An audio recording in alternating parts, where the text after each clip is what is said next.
سلام، ان شاء الله تكونوا كامل بخير وعلى خير وانتم تسمعوا في القصه تاع اليوم. قصه تاع اليوم حقيقيه وصلت في الجزائر، نخليكم تسمعوها. كما العاده صلوا على رسول الله عليه افضل الصلاه والسلام. واذا عجبتكم القصه خلوا لي رايكم في الكومنتير.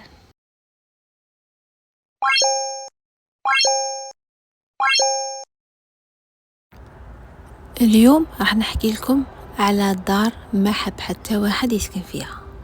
دار عندها تاريخ والناس بزاف قالوا باللي فيها حاجة ماشي طبيعية.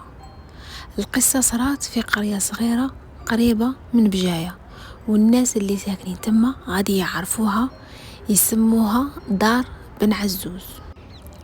في السبعينات كان كاين راجل اسمه عزوز بن رابح، خدم حياته كاملة في الميناء وجمع شوية دراهم، قرر يبني دار كبيرة في واحد البلاصة طل على البحر. قال لصاحبه نحب نبني دار تشوف منها الشمس والبحر مع بعض.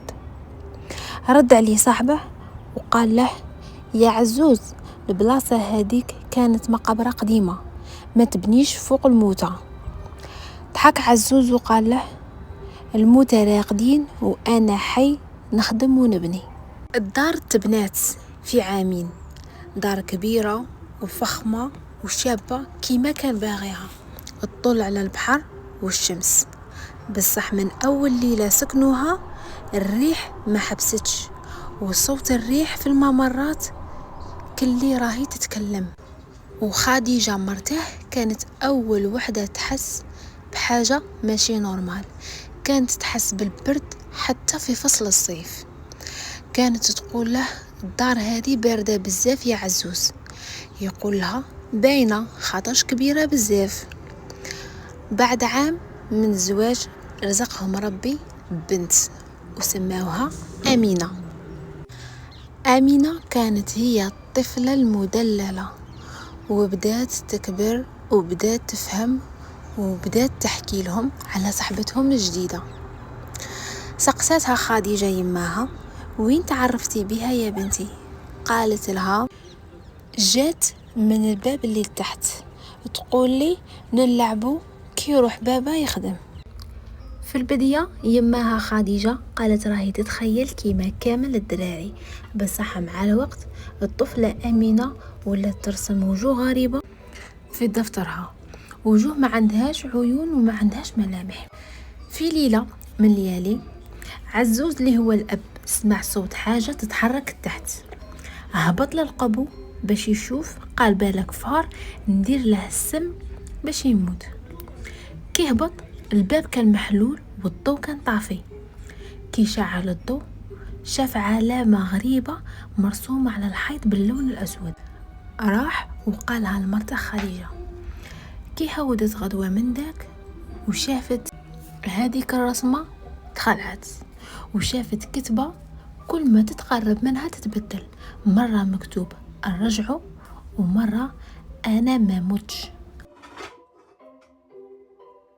من ديك الليلة عزوز ولات تجيه كوابيس، يشوف مرة عينيها مغمضين تحاول تخرج من الحيط. كان كل ليلة يشوفها. وأمينة بنتهم مرضت، بدات تهدر وهي راقدة، تقول كلمات ماشي مفهومة حتى في صحتها وتبدلت. خديجة الأم ما ولاتش ترقد، وكل يوم تكون تمشي في الدار تحس واحد يتنفس في ودنها. حتى عزوز الأب ولا يسمع صوت يناديه باسمه وهو يكون وحده في الدار. واحد الليلة كان راقد وفي المنام شاف واحد كبير وضخم البنية، قال له بصوت خشين يا عزوز ما كانش لازم عليك تبني هنا.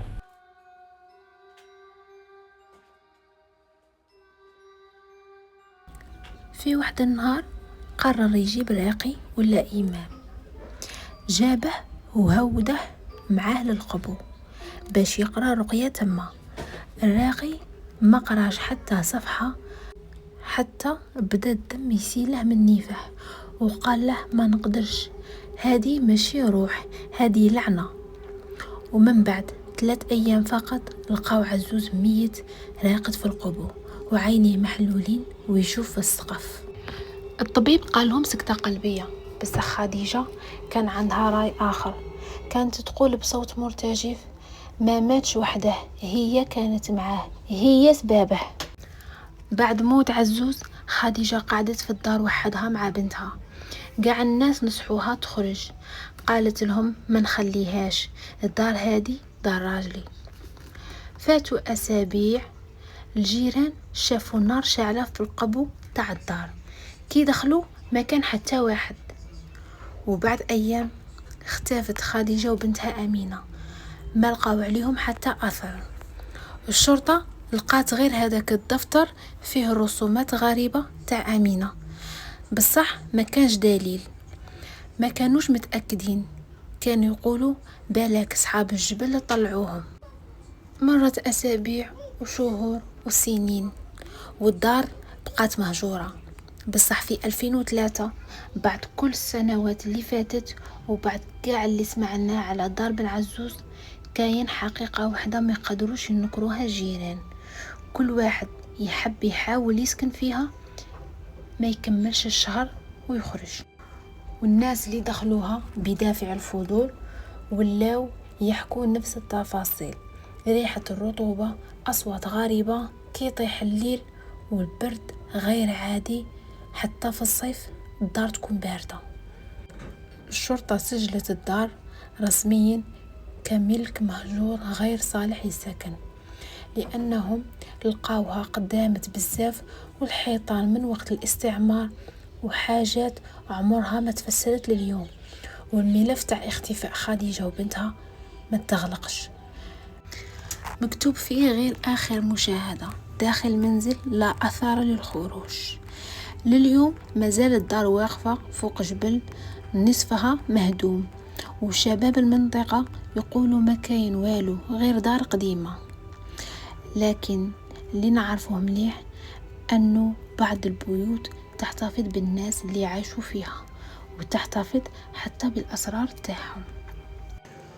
وفي بلاد كيما بلادنا التاريخ عمره ما يموت ولا تنسى الأرض وشفات فيها. الجزائر بلاد كبيرة وكل شبر فيها عنده تاريخ.